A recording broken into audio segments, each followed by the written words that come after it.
Hi everyone, how you doing? Well, first of all, I'm going to say that I've looked over your work, and apart from one or two of you who are having a few problems, whether it be, personal or just a few problems kind of catching up, not to worry about it, we're doing fine. You're going to learn plenty anyway, so don't worry. We've got some fantastic work going on, really, really good stuff, okay? We just have to look at stuff by, for example, Rec and his really, really impressive work he's done on the Terminator Marine, or we need to look at the work on that bike, or have a look at the work that's been done on, for example, the General Grievous model that's coming along slowly now, and we can see exactly, well, not coming along slowly, coming along well now, sorry, we can see exactly what sort of effort's been put into this. So, well done to everyone. So, anyway, what we're going to do is we're going to discuss what you're going to be doing, we're going to discuss how you're going to be doing it. Okay, I need you guys to focus now. This stuff's not particularly easy. However, I'm here to try and help you every step of the way as much as I possibly can, okay? Whether it just be by support, because I know you guys can do it. I mean, you certainly have the skill. Or, by just showing you how it can be done. Okay, first off, let's have a quick talk about what I want you guys to be doing, okay? Nate, your General Grievous model, I would like you to finish the entire blocking all the way up to the top of the head using exactly what you've been doing. You have till Friday. Not Friday, sorry, Monday. I know that seems like a very small amount of time. However, you have enough parts now to be doing that fairly quickly. You've got the legs in place, you've got the hip in place, so you can drag those up and get working. Rec, you're moving to first stage detailing, and Buckethead, you're joining them. Congratulations. Okay, so first of all, let's talk about first stage detailing, and I'm going to use this model as my example. Okay, most of you probably won't recognise this model from Adam, however, it's one that I tend to use quite a bit when I'm just playing around. Generalist, I know you've had a few little hiccups, but you'll probably enjoy this one. So, what we're going to do, or what I'm going to do rather, is show you how I go on to first stage detailing just using these parts here. Okay, so what I'm going to do, oops, I'm just going to stop that you naughty model. There we go. It won't let me copy these because they're already rigged. I keep forgetting that. Never mind, what I'm going to do instead then is just use Mesher on this part. We'll just convert them to an editable poly or any one of these things. I just want this bit here. So let's see. Mesher.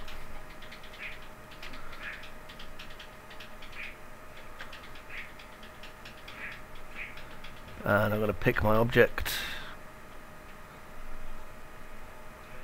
Either pick that or let's see. I think I'm going to pick that bit. That's the bit I want. Convert to editable polygon.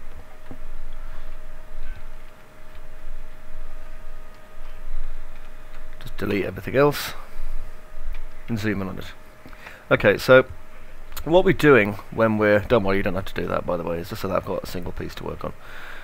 What we do when we start the first level of detail is we take our low polygon original piece, which in this case is our claw, and we find ways of basically refining it out and making it look a lot more fit for purpose. Okay, so for example, in this case, I've got some parts up here that are going to need to be removed, some parts up here that I'm going to have to break down, all sorts of things. So what I'm going to do is I'm going to start doing it by breaking it down first into its prerequisite parts. Bear with me, it's been a long summer, the kids have been off school there, making my brain wonky. Okay, so detach, and I'm going to call this the claw tip, in my case. In your case you may want to call it something completely different. So again, remember we're just breaking this down into logical parts. Again, this one, there we go, straight up through here, and there. Then grow it.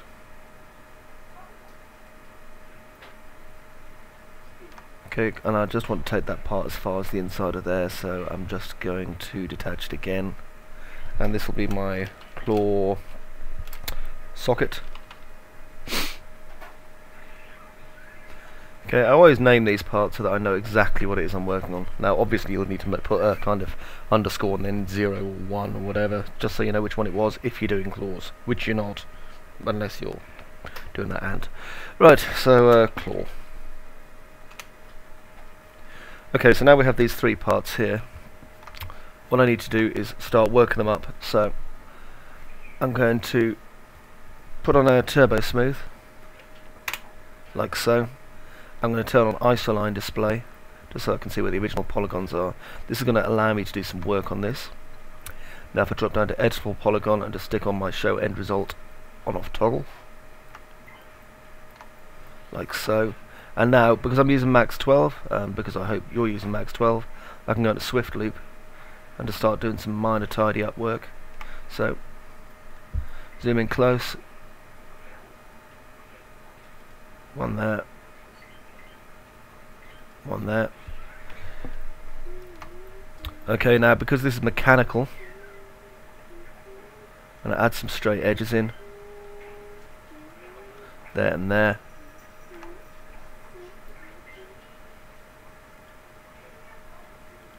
And there. Okay, so that gives us that nice rounded piece here, and then at the bottom I'm going to put one here. Takes a teeny bit getting used to, just using the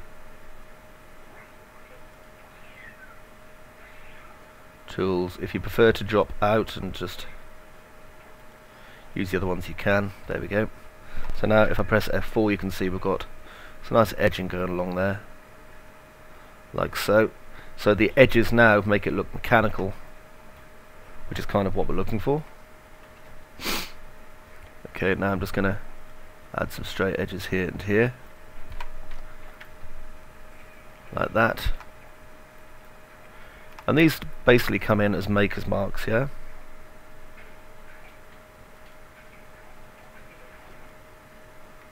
Like that. Okay, and it basically breaks the piece down into several different parts, like so. Now, I'm going to do the same thing just down here for these parts like the claw. So, again, turbo smooth it.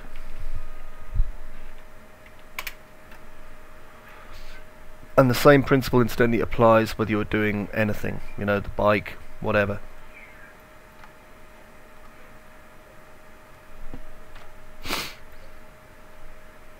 Okay, I'm going to add not too many swift loops in this case because it's supposed to be kind of an attacking part.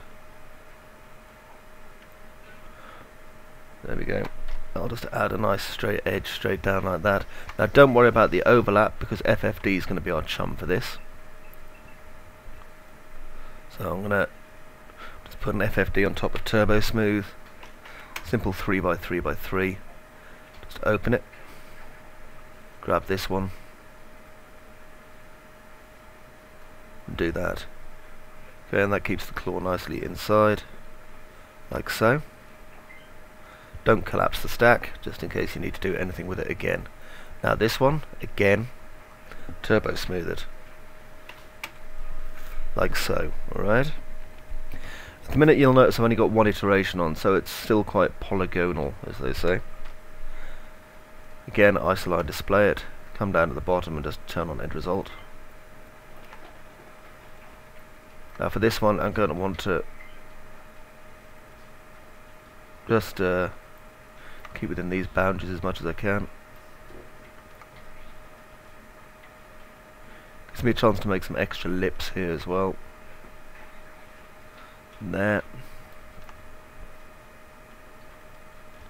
And there, which really tightens it up, as you can see. If I want to, I can do that. However, then I lose the ball cap. So it's up to you what you think is going to work compared to the reference models you're working with or whatever you're pulling out of your brain. Like that, okay? So, when you've actually pulled your model into some semblance of loveliness using this method, if you want to ramp up the iterations, you can. Turn off isoline, you can see how many polygons you're going to have. I normally won't go any higher than about 2 iterations if I can help it. Okay, it's going to take you a little while to get this right. I'll just, let's see. Actually no, I'll increase the turbo smooth first, and then collapse all. Okay, so eventually you'll be left with your model like this. Now, something you've got to watch out for, and I've mentioned this in the new robot tutorial as well, is when you collapse your model, if you've got it as isoline display in turbo smooth, okay, before you collapse it, it'll look like this when you bring it down, which is kind of wrong. So what you need to do is turn off isoline display first. Do it with this one. Okay, because otherwise your model's going to be a bit broken. Now you can, and I will keep this one as an example, not collapse your mesh, okay? But you need to be quite careful here because it's easy to crash max. Okay, so once you've got your model, okay, and you've done this, which is basically your first stage level of detailing, which is making it look all smooth and lovely, okay, you're ready to start on doing the basic detailing. Now for this you're going to need a toolbox. I shall talk about the toolbox now. Your toolbox is, just like in making robots part 1, a collection of tools that you're going to use and reuse, so there's a standardization to your model, yeah? So in my case, what I tend to do is just pull out a box just to work on, so I'm working at the right scale. And I'm going to build some kind of alien-esque piece that I can work as kind of joins and bolts and rivets and things like that, yeah? So again, what I'm going to pull out is a simple cylinder. Just use auto grid. I'm going to bring it down. I'm going to change the height segments to 1. Okay, and just right click it. For bolts, you should avoid having more than 3 standard types. Okay, everything, you know, sci-fi is going to be factory made. You're going to use standard parts. The more different kind of bolts you use, the more expensive something's going to be. Okay, now I'm going to select the top polygon, Control I, and delete the bottom ones. The reason I've done this is because this is now level. Okay, what I mean by that is, if I was to go and select my, hang on, here on my pivot point, you'll notice it's completely central at this part, which is a good place for me to start, yeah? Okay, let's go in. And I'm wanting to create an inset. That's kind of important to me here, so I'm going to do that. Then I'm going to extrude it down a bit.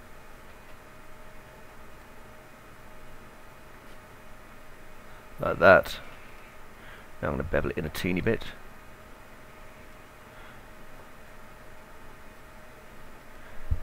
I'm going to press F4. It will take a teeny weeny bit of practice to get this right. If you're working on a very small scale, sometimes it's easier just using the caddies here, even though I don't really like the caddies very much. Okay, like that. And then bevel. But what these will do is they'll give you the impression that, you know, things are joined together with something, even if you're not sure what. Just insert this in, like that. Now what I'm going to do is create a nice rough edge. So let's do a target weld.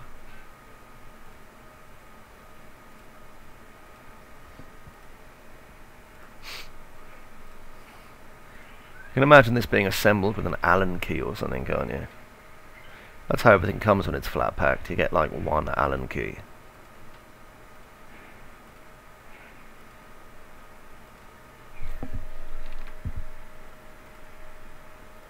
There we go.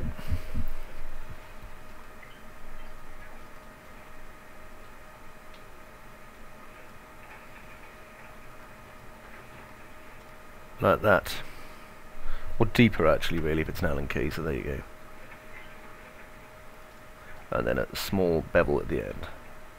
Remember, we're not conserving polygons. you want to conserve polygons, that's fine. However, you can always build a low polygon version, a normal map, the high polygon version onto it. So, good old technology, eh? So there you go. That is our inset riveted thing, like that. Now, how are we going to use it? Well, it's not too difficult. What I'm going to do is go over to here. Just currently got my turbo smooth on it. Just collapse it, like so. And now I'm going to use my object paint tool. Pardon me, I've got a very sniffly nose. I'm going to use my list here, so edit object list. I'll open this up. I'm going to choose my paint object, which is going to be this. Okay, and I'm going to paint on. It'll allow me to paint on any object in the scene, or just selected objects, or on the grid. Yeah? So if I click my little brush, you see there, it just paints it straight on. And I can also have some change here in the way that it's scaled and all sorts of things. It's a much more powerful variation of the one that I used to use. So let's go straight in. I'll put one there, and there. And then if I go here, see, that's my rotate settings, and that's my scale settings, yeah? So maybe I'm going to set this one to 60 all the way across the board. Then I can have one there, and there. Now you only ever have these along one axis, except in the case of the Confederate fighter, which has these kind of things everywhere. Everywhere. I've never seen anything with so many rivets. Imagine if it came loose, you know, they'd be flying and hitting people in the face as it went down the street and stuff. That'd be amazing. Okay, and we're going to have one here, and here, here. Now you've got more time than me, so you can get these more correct than me. Reg, you're doing the Terminator Space Marine. How the hell do you think they can, like, bond this thing together? Seriously, they're like screwed into the damn thing. Make some with Aquillas on. Yeah, that's a good idea. That'll keep you busy. Make some with Aquillas on.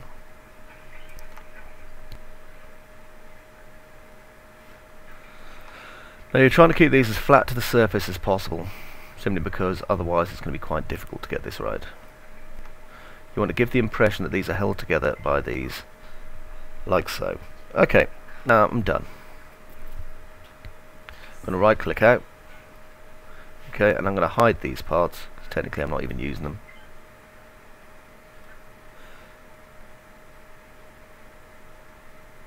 And what you're going to do is you're going to add that to your tool library, which will be on a different layer. Okay, I'm not, I'm just going to move it over here. Bye. Okay, now what I'm going to do is attach. And I'm going to attach all these rivets to this, except for the very first one, because it wouldn't be that one. Now, everything's all one big happy family, and that means we can now go in and start doing the parts that we need to do. So let's start here. If I do this, like so, okay. Now what I'm going to do is I'm going to select this edge here and this edge here, and I'm going to just bridge them together. And then I can just select this edge here and just do a connect. Sorry, not a connect. Cap. Now if we start to get any wonkety faces like we have here, okay, because obviously it's not a completely flat surface, then there are some things you can do. For example, you could just run a cut from here to here.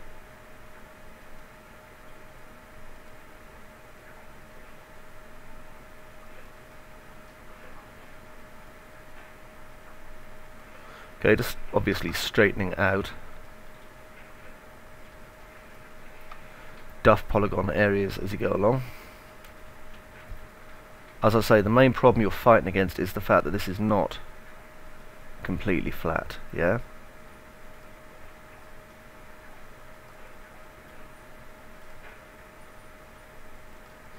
And obviously the larger the piece is, the harder it's going to be to make it fit in to this. Once you've got this kind of ring going on here though, what you can do is just let me see, connect it all the way around if you want to, just to create extra polygons.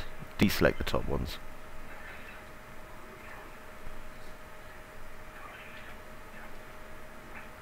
So go there.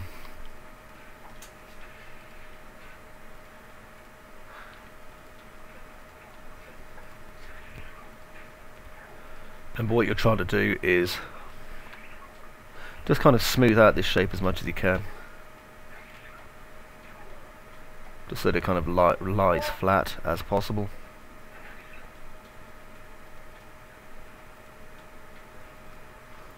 Okay, it's going to take a little bit of work, but you can do it.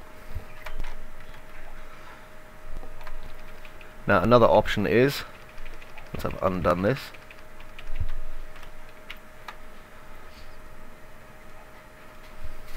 stop that you with your cut tool. There we go. If you're having problems kind of making this part here fit the way you want it to, what you can do is manually attach all these parts in. It takes longer, obviously. Just use the bridge tool.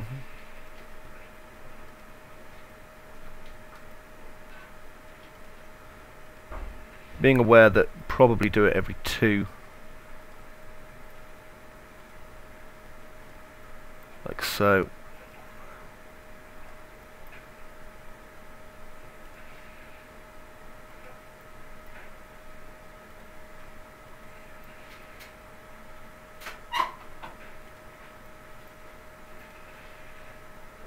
And it's left one over. Okay, and then you can kind of fill in the holes here, so that's another way of doing it. Or of course the lazy man way of doing it, which doesn't work very well in my opinion, but you're welcome to try it.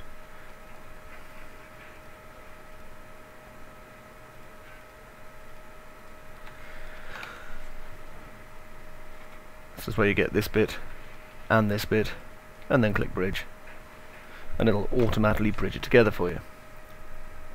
Okay, so you got your 3 options there, and once you run a smooth on it, to be honest, Max will sort its own problems out. So let's go down here, do it again. I'm just going to use the bridging method. It's funky, but on occasion it'll work. It's best to check carefully every time.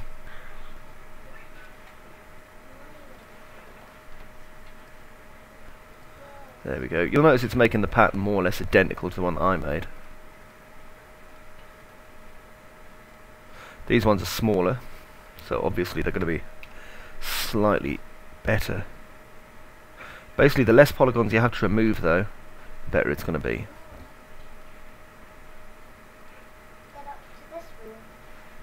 I'm just going to quickly go through and do all of them. Now this applies to everything, okay? You got a truck, it uses bolts. You got Gemmell Grievous, it's going to use some sort of inlaid rivet from their Gemmell, whatever the hell their planet is that does stuff on. The motorcycle, gee, I'm pretty sure there's a rivet on there somewhere. That was sarcasm, by the way. There's a lot of rivets on that motorcycle.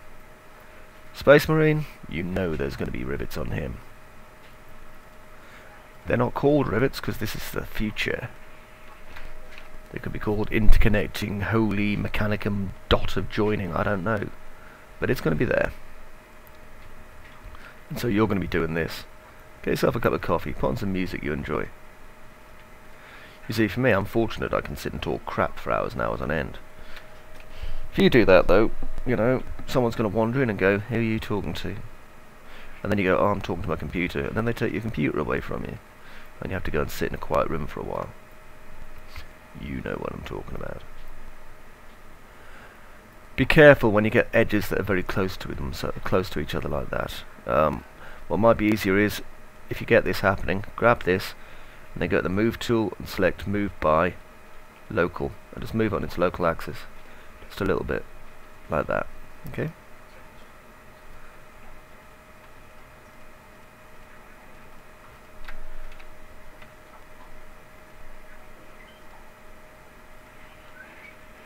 And again, there we go. Same here. Isn't this fun? This is how magical detailing is done. God bless us, everyone. This is, I really need to get started with that bloomin' thing that I've said I'm going to start as a tutorial. Do I have a Wacom pen? No. Okay, you want to bribe me with a Wacom pen? Send me a Wacom pen.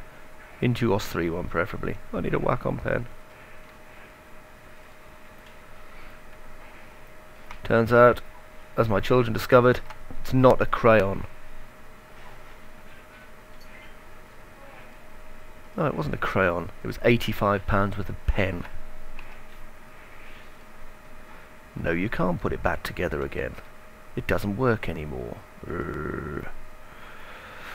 It was definitely one of those days, unfortunately. Now you can see I'm not even really focusing on what I'm doing, okay? Make sure that obviously you're going to go back and look over everything you do. However, this is, you know, doddle worthy.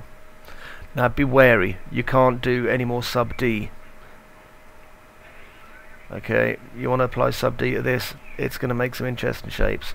I mean, you can, but you might have to do a bit of tidying up afterwards. Because when you start doing things like this to your model, well, that's why this is the thing you do after you've done the here we go. This is why you do this after you've done the turbo smoothing.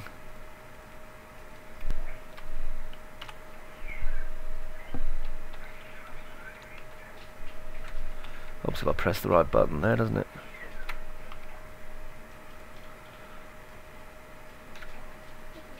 If you're asking about a shortcut, by the way, this is the shortcut. You can find a short way of doing this. I want to know it. Booleans? No. A boolean isn't going to work because firstly we have open ends at each end. Secondly, this is an intersection really, it's not a boolean. You want to write a script to do this? Please do. Autodesk will probably take it off your hands quite happily. The whole placement tool thing, I showed Autodesk this 2 years ago. Okay, the head of Autodesk development was there, Ken Pimenthal, and he actually said that he was going to put this into 3D Studio Max 2011, and he did. So this, I'm pleased to say, is one of the contributions I've made to 3ds Max.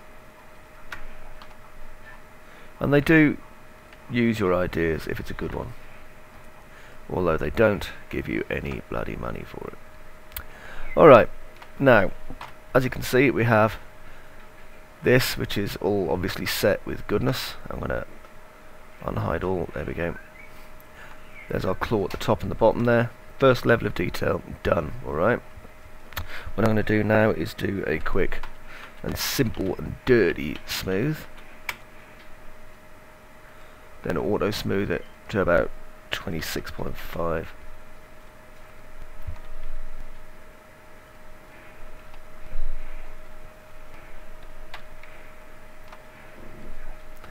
Okay, so we've just spent a very wonderful 30 minutes together, in which I've shown you how we take our much rougher model and turn it into this. Now, if we're talking about, you know, you've got a major motorcycle and you've used blocks, for example, or you've made your General Grievous using this kind of shape here. Okay, there's slightly more refining that you're going to have to do. For example, I wouldn't recommend, if your chassis part is obviously going to be cylindrical, using a box and then applying mesh smooth to it unless you're 100% sure that in fact all four edges are equal size on the top and on the bottom here. Otherwise you're just going to get an oval. In the same way with General Grievous, look and make sure there's no empty space, negative space. Okay, that's a very fashionable thing that a lot of people are using nowadays. The negative space is basically where you take, you know, your model and basically you stick a bloody great big hole in it.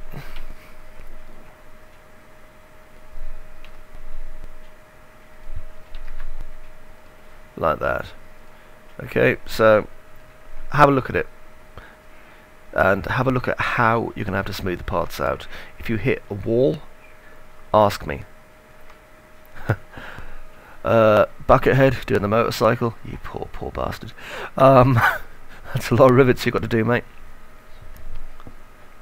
Let's see, I've given General Grievous till Monday. I'm going to give you till Wednesday. I'm going to give you till Monday, Rec. Everyone else on the class, still keeping up? Do it till Monday. If not, well, these three are coming on well, so come on, push it, you can do it. Meantime, see you in the classroom. Bye bye.